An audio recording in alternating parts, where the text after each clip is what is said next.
সমাগত ৰঙালী বিহু ৰঙালীক আদৰিবলৈ ব্যস্ত হৈ পৰিছে বিহু উদযাপন সমিতিসমূহ।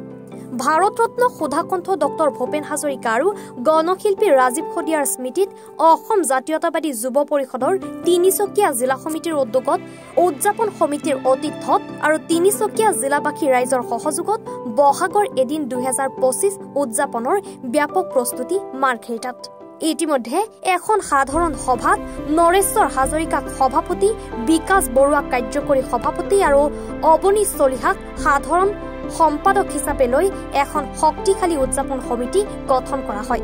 আজি আবেলি বহাগৰ এদিন 2025 উদযাপনৰ কাৰ্যালয়ৰ আনুষ্ঠানিকভাৱে শুভ উদ্বোধন কৰা হয়। কাৰ্যালয়ৰ শুভ উদ্বোধন কৰে সাহিত্যিক জ্যেষ্ঠ নাগৰিক তথা বিশিষ্ট সমাজসেৱক অচিনী গগৈয়ে। ইয়াৰ পিছতে বহাগৰ এদিন 2025 উদযাপন সমিতিৰ এখন কাৰ্যনিৰ্বাহ সভা অনুষ্ঠিত কৰা হয়।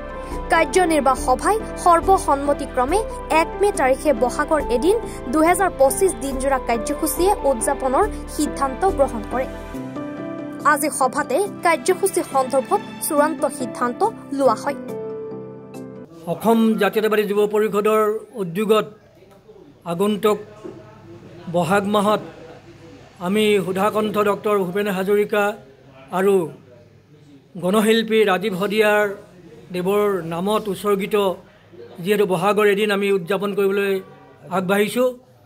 গতিকে এই বহাগৰ এদিন উদযাপন কৰিবলৈ যাওঁতে আমাক যিহেতু এটা কাৰ্যালয়ৰ প্ৰয়োজন আছিল, আজি কাৰ্যালয়টো আমি শুভ উদ্বোধন কৰিলোঁ মাৰ্ঘেৰিটা চাংমাই কমপ্লেক্সৰ তলত। গতিকে ইয়াত আমাৰ এই কাৰ্যসূচীটো শুভ উদ্বোধন কৰি ফিতা কাটিলে আমাৰ শ্ৰীযুত অচিনী গগৈদেৱে আৰু সমাজসেৱক শ্ৰীযুত নৰেশ্বৰ হাজৰিকাদেৱে সুধাকণ্ঠ ডক্টৰ ভূপেন হাজৰিকা আৰু গণশিল্পী ৰাজীৱ খদিয়াৰ স্মৃতিত আয়োজন কৰা বহাগৰ এদিন উদযাপনৰ যিহেতু তেখেতৰ প্ৰতিচ্ছবিত এগছি বন্তিৰে শুভ উদ্বোধন কৰিলে।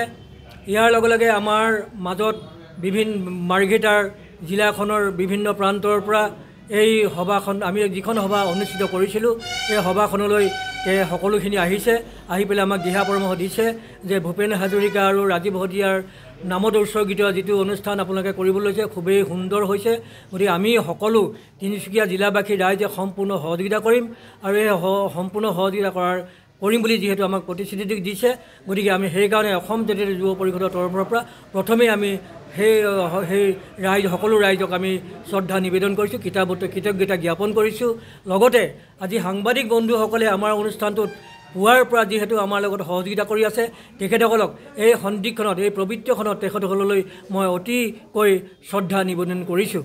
এতিয়া কথা হ'ল যে অসম জাতীয়বাদী যুৱ পৰিষদৰ উদ্যোগত 2012 চনৰ পৰা আমি ভূপেন হাজৰিকাদেৱৰ নামত বহাগৰ এদিন নামেৰে অসমৰ বিভিন্ন জিলাবিলাকত এই অনুষ্ঠানভাগি অনুষ্ঠিত কৰি আহিছিলোঁ। তাৰ লগে লগে মাৰ্ঘেৰিটাত আমি 2012 চনৰ পৰাই যিটো অনুষ্ঠান ভূপেন হাজৰিকাদেৱৰ স্মৃতিত বহাগৰ এদিন নামেৰে অনুষ্ঠানটো উদযাপন কৰি আহিছিলোঁ। এই অনুষ্ঠানটো যিহেতু খুব কম সময়ৰ ভিতৰত আমি কৰিবলগীয়া হয় বা এদিনীয়াকৈ কৰিবলগীয়া হয়, তথাপি যিহেতু আমি এদিনীয়াকৈ কৰি আগৰ পৰা আহিছোঁ, এতিয়াও আমি এদিনীয়াকৈ কৰিবলৈ লৈছোঁ ৰাইজৰ সহযোগিতাত, তিনিচুকীয়া জিলাবাসীৰ ৰাইজৰ সহযোগিতাত। গতিকে সন্মানীয় আমাৰ সুধাকণ্ঠ ডক্টৰ ভূপেন হাজৰিকা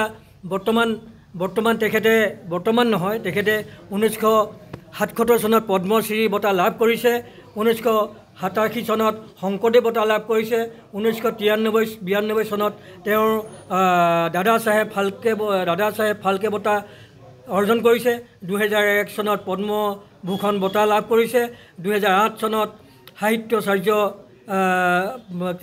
2009 চনত অসম ৰত্ন বঁটা লাভ কৰিছে, 2012 চনত মৰণোত্তৰভাৱে ভাৰত চৰকাৰৰ দ্বিতীয় সৰ্বোচ্চ সামৰিক সন্মান পদ্মভূষণ লাভ কৰিছে, 2019 9 আগষ্টত ভাৰতৰত্ন মৰণোত্তৰ হিচাপে তেওঁ লাভ কৰিছে।